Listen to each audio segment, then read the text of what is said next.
Ang sabihin mo, iniisip mo lang si Jerome. Excuse me hindi ko siya iniisip Rick naman. Isara ko ba, Sumang? Pero Ah. totoo lang parang naawa na ako kay Jerome.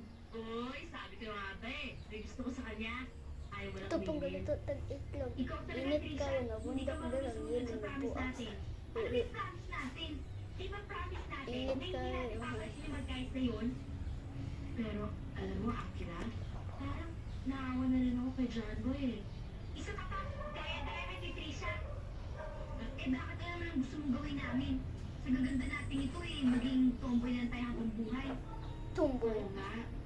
Alam mo, may plano ko. Di ba may game since Tuesday? Oh, kumain na lang tayo ng cheering squad.